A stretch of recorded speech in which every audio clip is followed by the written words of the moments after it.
Bienvenue dans le vestiaire avec Nicolas Saint-Pierre. Hâte de parler à notre ami Renaud Lavoie. On lui passe la parole à l'instant. Rumeurs, transactions, nouvelles, des échos de vestiaire. Il est un des meilleurs informateurs de la LNH. C'est le temps de faire le point avec Renaud Lavoie. Une présentation Desjardins. Renaud, j'ai pas le choix de te poser la question. Est-ce que tu as regardé du coin de l'œil ce qui s'est passé du côté des femmes? Aujourd'hui, la finale, malheureusement, le Canada, pour une 8e rencontre de suite, s'effondre contre leur rival. Ton analyse de cette finale-là? C'est dommage de mener pendant tout le match 1-0. Il reste 2 minutes à faire.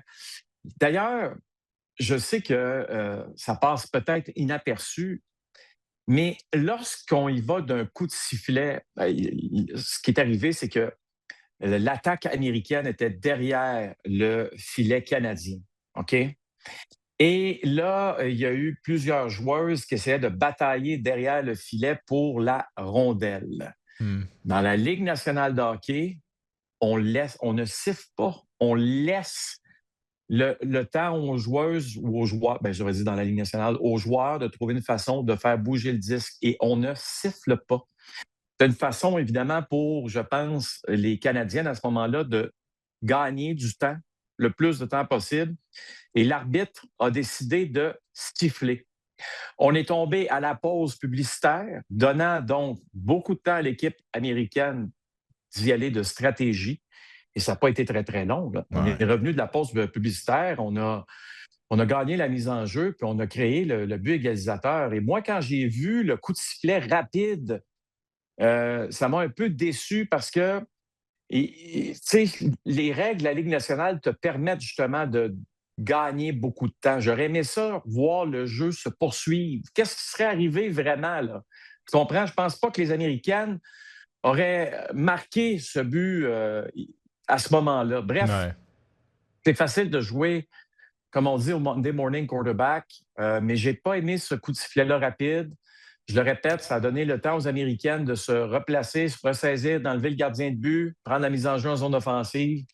Et le reste, malheureusement, fait partie de l'histoire. Il y a aussi la deuxième moitié de la troisième période. Puis dis-moi si je me trompe, mais moi, j'ai l'impression qu'à ce moment-là, les directives, c'est on gère plus la défensive. On joue plus à la défensive pour protéger le mince avance.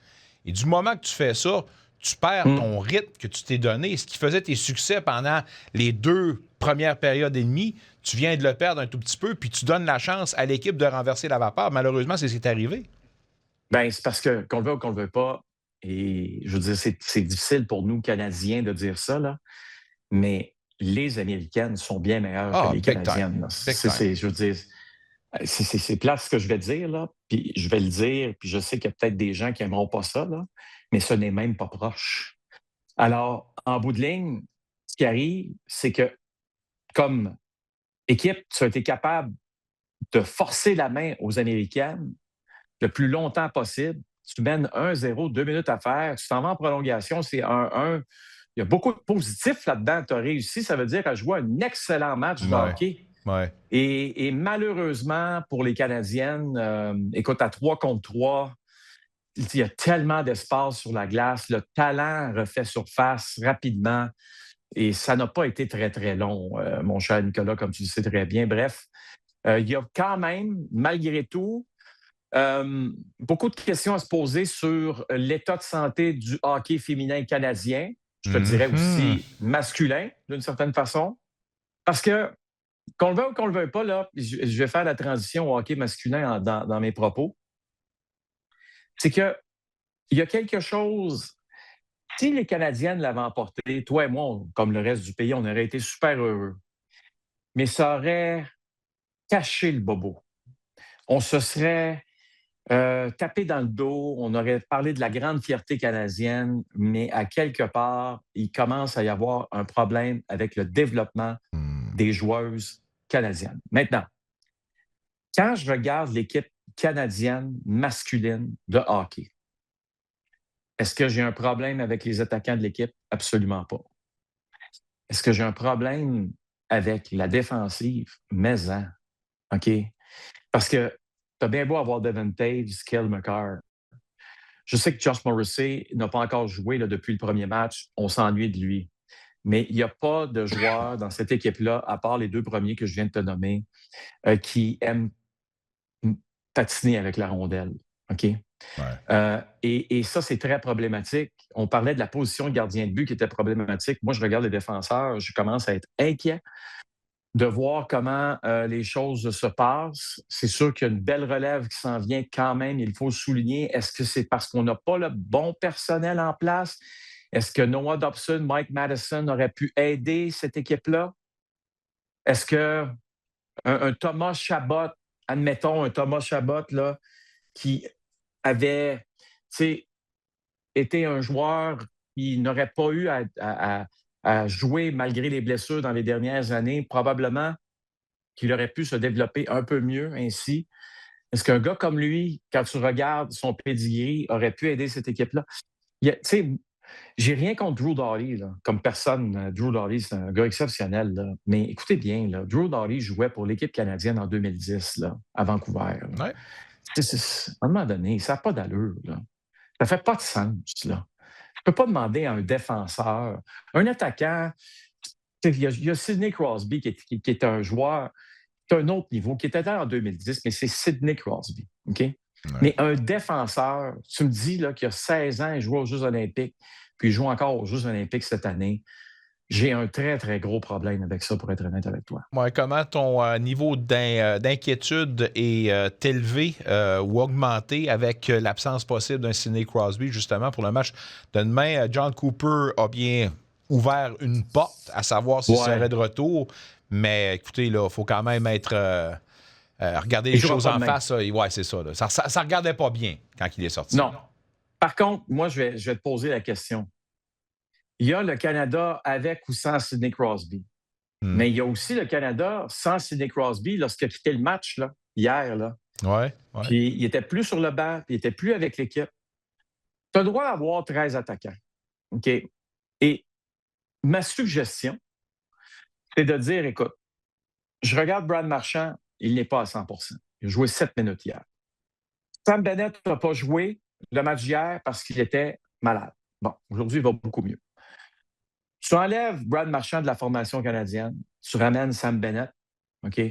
Mais tu habilles Sidney Crosby. Tu l'habilles, tu le laisses sur le banc. Il faut qu'il fasse partie intégrante des discussions d'avant-match, entre les périodes, sur le banc, etc. Et il faut que Sidney Crosby soit présent en uniforme. Ça a un impact. Je vous le dis que ça a un impact. Il reste 2 matchs, là. OK? Donnons la chance à cette équipe-là d'avoir ses meilleurs joueurs. Et un Sidney Crosby sur le banc qui ne joue pas est, selon moi, a un avantage marqué pour le Canada versus une équipe comme la Finlande. Alors, ça serait en tout cas ma suggestion, surtout qu'il y a un problème, là. Si on n'habille pas Sidney, il faut mettre le C sur le chandail d'un autre joueur. Et je vais t'avouer franchement que je ne suis pas à l'aise à voir peu importe lequel autre joueur avec un C sur son chandail qui n'est pas celui de Sidney Crosby. Ben, le prochain en liste, par exemple, si on doit le remplacer, c'est sûr que le C, ça va sur McDavid. Il ne peut pas y aller ailleurs, non? Oui, mais... Non, je comprends, il y aurait un malaise. Je comprends que ça ne serait pas un manque de respect, mais c'est pas le même feeling. Je comprends, là. On ne parle pas de la même chose, là. Garanti. C'est ça, c'est vraiment pas le même leadership. Mais Connor McDavid est-il un meilleur joueur aujourd'hui à l'heure où on se parle que Sidney Crosby? Ben oui, c'est un meilleur joueur que Sidney Crosby. C'est sûr. La question n'est pas de savoir si c'est un meilleur joueur. La question, c'est de savoir, côté leadership, peut-il faire ce que Sidney fait? La réponse à cette question-là, selon moi, est très simple. Et c'est non. Contre la Finlande, le Canada doit-il utiliser la robustesse? Est-ce que c'est le genre de match où l'identité canadienne doit revenir sur le dessus? Enfin! Nicolas, je vois ton intelligence, ton hockey IQ. Si tu poses la question à ma femme, pas sûr qu'elle va donner la même réponse, mais c'est correct. Pas grave, on se parle entre nous. Hein? Let's go. Ton hockey IQ est très élevé parce que c'est exactement ça que tu dois faire. Je pense qu'il y a certains joueurs Finlandais que tu dois laisser tranquille, OK? Honnêtement, je trouve qu'il y en a d'autres, par contre, il faut absolument que tu trouves une façon de les déranger. Le premier nom qui me revient en tête, là, si tu me permets, c'est Sébastien Aho. Sébastien Aho, si tu lui donnes du temps et de l'espace, tu es mort. Il n'y a pas un autre terme. Tu n'as aucune chance. Il va te faire très, très, très, très mal. C'est le genre de joueur qui est capable de changer beaucoup de choses à lui seul en raison, évidemment, de son talent. OK? Alors, c'est un joueur que tu dois, un peu comme les Panthers à Floride font à chaque fois qu'ils l'affrontent en série. Tu le frappes constamment. Il déteste ça. Je te promets qu'il va disparaître. OK? Je te le promets. Maintenant, il y en a un, par contre, que je dirais aux joueurs, lui, vous ne le frappez pas. En fait, vous ne faites rien. Vous ne lui parlez pas. Si vous lui parlez, vous lui dites qu'il est beau, qu'il est bon, qu'il est excellent. C'est Mikko Rantanen. Mikko, lui, du jeu physique, il n'a pas peur de ça, Mikko. Puis j'ai comme l'impression ça lui donne du gaz quand il se fait frapper. Puis c'est le genre de gars qui a besoin de se réveiller dans une rencontre. Alors, Mikko Rantanen, tu ne le regardes pas, tu ne lui touches pas petit tape sur le popotin en disant qu'il joue bien, ça arrête ça là, ça arrête ça là. Mais ce qui est de Sébastien Aho, tu lui parles, tu lui dis qu'il va connaître une mauvaise journée, tu es dans son visage, tu termines tes mises en échec, tu t'assures qu'il déteste jouer la rencontre. Et en faisant ça, d'après moi, tu t'assures la victoire. Nos informateurs, dont toi, nous ont confirmé que tu étais ici dans la capitale pour le match ce soir des Olympiques contre les Halifax Mooseheads. Oui, monsieur. Je m'en vais là dans à peu près une trentaine de minutes. J'ai hâte d'y aller, j'ai hâte de voir cette rencontre. Et pour la première fois, imaginez, l'aréna se loge pas. Hey, tu vas avoir du fun. J'espère qu'ils t'ont mis dans une belle loge, puis j'espère qu'ils t'ont donné une belle casquette. Celle-là, j'en ai une très belle. Wow, right on. Ben, bonne soirée, bon match, bonne visite. Puis je te parle la semaine prochaine, mon ami. Bon week-end. Un retour sportif 100% local dans le vestiaire avec Nicolas Saint-Pierre.